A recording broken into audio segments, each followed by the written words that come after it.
Tiger nest monastery കണ്ട് നേരെ പോയത് ഭൂട്ടാന്റെ തലസ്ഥാനമായ തിംഫുയിലേക്കാണെങ്കിലും അവിടുത്തെ കാഴ്ചകൾ പിന്നേക്ക് മാറ്റിവെച്ച് ഞങ്ങൾ യാത്ര പുനാക്കയിലേക്കാക്കി. പുനാക്കയിൽ എത്തുന്നതിന് മുന്നേ കുറേ സ്ഥലത്തേക്കൊക്കെ പോകുന്നുണ്ട്. കുറേ പോംജിക്ക എന്നൊക്കെ പറഞ്ഞൊരു സ്ഥലത്തേക്കൊക്കെ പോകുന്നുണ്ട്. അവിടെയൊക്കെ കുറേ കാണാനൊക്കെ ഉണ്ട്. അപ്പോൾ വഴിയിലൊക്കെ നമ്മൾ നിർത്തി ഓരോ കാഴ്ചകളൊക്കെ കണ്ടിട്ടായിരിക്കും ഇന്ന് പോകുന്നുണ്ടാവുക. നമ്മൾ ഇന്നലെ എവിടെയാണ് നിന്നത്? പീസ്ഫുൾ റിസോർട്ട് എന്നാണ് പേര്. അകത്തെ റൂമിൻ്റെ ഉള്ളിലൊക്കെ നല്ല ഹീറ്റർ ഉണ്ടായിരുന്നതുകൊണ്ട് നമ്മൾ രക്ഷപ്പെട്ടു വേണമെങ്കിൽ പറയാം. കാരണം വന്ന പാടെ ചൂട് പിടിക്കാൻ അതൊക്കെയായിരുന്നു രക്ഷ.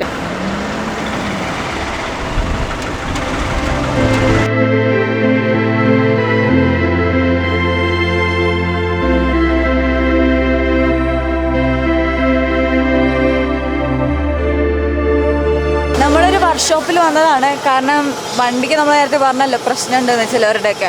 അപ്പോൾ അതൊക്കെ ഒന്ന് റെഡിയാക്കാൻ പറ്റുമോ എന്ന് നോക്കി വന്നതാണ്. കാരണം ഇന്ന് കുറേ അധികം റൈഡ് ചെയ്യാനുണ്ട്. അപ്പോൾ റൈഡ് ചെയ്യുന്ന സമയത്ത് വേറെ പ്രശ്നങ്ങളൊന്നും ഇല്ലാണ്ട് വേണം നമുക്ക് അവിടേക്ക് എത്താൻ. കാരണം വഴിയിൽ നിന്ന് പണി കിട്ടിക്കഴിഞ്ഞാൽ അവിടെ കിടക്കേണ്ടി വരും. വഴിയിലൊന്നും വേറെ വർക്ക്ഷോപ്പ് ഉണ്ടാവാൻ വഴിയില്ല. അപ്പോൾ അതിന് വേണ്ടിയിട്ട് നമ്മൾ വർക്ക്ഷോപ്പിൽ വന്നിട്ട് നമ്മൾ വണ്ടികൾ ഓരോന്നായിട്ട് ചെക്ക് ചെയ്യാണ്. പിന്നെ നമ്മളെ വണ്ടിക്ക് വലിയ സീനൊന്നുമില്ല, എന്നാലും ഒന്ന് നോക്കുന്നുണ്ട് എന്തെങ്കിലും പ്രശ്നം ഉണ്ടോ എന്നുള്ളത് ചെക്ക് ചെയ്തിടുന്നുണ്ട്. ഇതിപ്പോൾ വർക്ക്ഷോപ്പിൽ കൊണ്ടുവന്നപ്പോൾ ഫുൾ പണിയാണ്. ഒരു വണ്ടീൻ്റെ ബെയറിങ് പോയി കിടക്കുകയാണ്.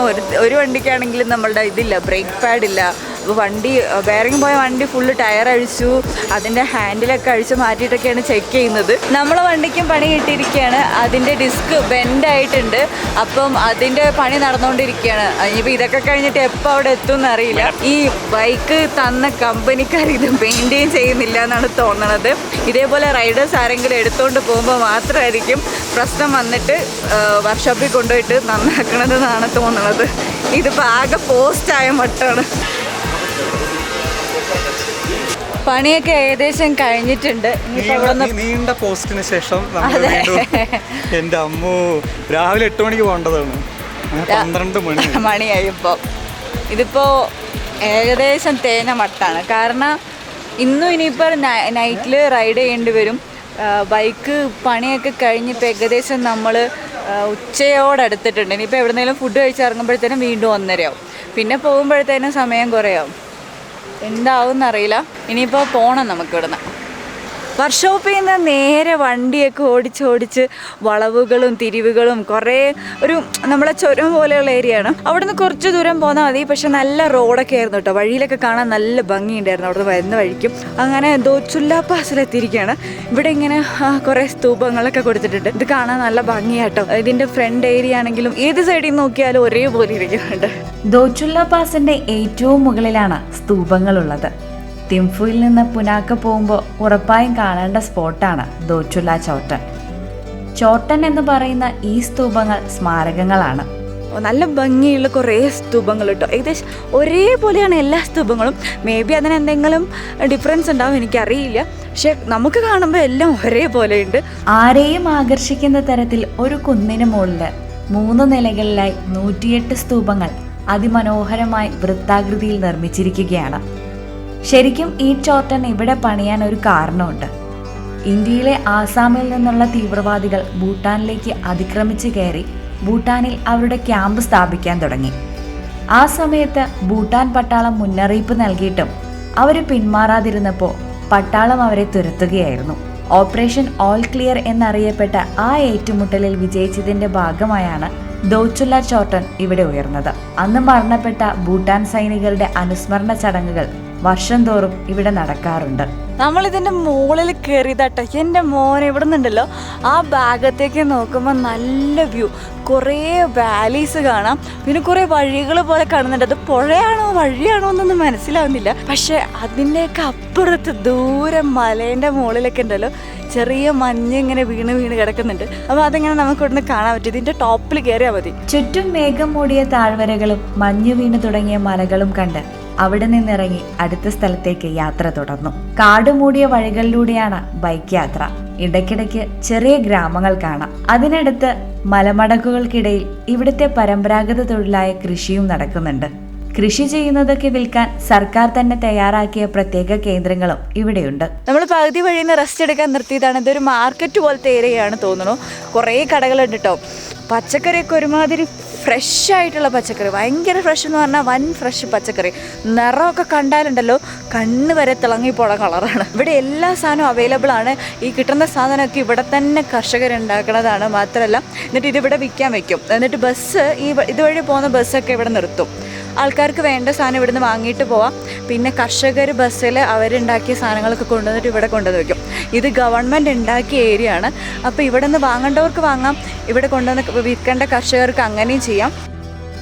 മാർക്കറ്റിൽ നിന്നിറങ്ങി ചെറിയ ടൗണുകളും മനോഹരമായ താഴ്വാരങ്ങളും ഒക്കെ കണ്ട് പോകുന്നതിനിടയിൽ എന്തോ പന്തികേട് തോന്നി. സംഭവം വേറെ ഒന്നുമല്ല, നമ്മുടെ ഉച്ചയൂണിന്റെ സമയം കഴിഞ്ഞതുകൊണ്ട് വിശപ്പ് ഉച്ചയിലെത്തിയതാണ്. അങ്ങനെ നമുക്ക് ഭക്ഷണം ഒരുക്കി കാത്തിരുന്ന റെസ്റ്റോറൻറ്റിലെത്തി. ഇപ്പോൾ നമ്മളിത് നമ്മുടെ ഫുഡ് കഴിക്കുന്ന സ്ഥലത്ത് എത്തിയിട്ടുണ്ട്. ഇവിടെയാണെങ്കിൽ ഈ ഒരു വാതിൽ ഇങ്ങോട്ട് കടന്നു വന്നപ്പോൾ കണ്ട വ്യൂ ആണ്. ഇതിൻ്റെ മോനെ എന്ത് രസമാണെന്നറിയോ.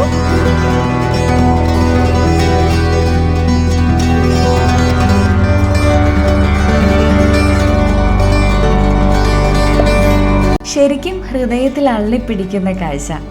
ഇത്രയും മനോഹരമായ ഒരു കാഴ്ച ജീവിതത്തിൽ കാണാൻ പറ്റുമെന്ന് വിചാരിച്ചിരുന്നില്ല. മനസ്സ് നിറയ്ക്കുന്ന കാഴ്ച കണ്ട് പിന്നെ വയറ് നിറയ്ക്കാൻ റെസ്റ്റോറൻറ്റിനകത്ത് കയറി. വിശപ്പ് എല്ലാ തവണത്തെയും പോലെ നല്ല ഹൈ ആയതുകൊണ്ട് ഭക്ഷണം വേഗം കാലിയായി. പെട്ടെന്ന് തീർന്നത് രുചിയിൽ മുൻപന്തിയിലുണ്ടായിരുന്ന ഈ എമ്മാദാശിയും ചിക്കൻ ദാച്ചിയുമാണ്. വയറ് നിറഞ്ഞ സന്തോഷത്തിൽ വീണ്ടും അടുത്ത സ്ഥലത്തേക്ക്. നേരത്തെ കണ്ട താഴ്വരയുടെ മടക്കുകളും നദിയും ഒക്കെ കടന്ന വഴി മുകളിലേക്ക് നീണ്ടു. മുകളിലേക്ക് ചെല്ലും തോറും മലനിരകളുടെ ഭംഗി കൂടിക്കൂടി വന്നു. ഇലയില്ലാതെ പൂത്തുനിന്ന മരത്തിന് നാട്ടിലെ ഏതോ പൂവിനോട് സാമ്യം തോന്നിയെങ്കിലും പേര് കിട്ടിയില്ല. 4 മണിയായപ്പോഴേക്കും ഇരുട്ട് വീണു തുടങ്ങി. മുകളിലേക്ക് കയറും തോറും ലക്ഷ്യത്തിലേക്കുള്ള ദൂരവും ഒപ്പം തണുപ്പും കൂടിക്കൂടി വന്നു.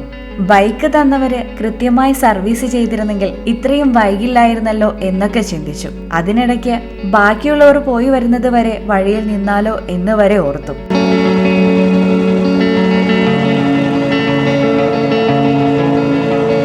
പക്ഷേ വഴിയിലെ കാഴ്ചകൾ ഞങ്ങളെ മുന്നോട്ട് കൊണ്ടുപോയി.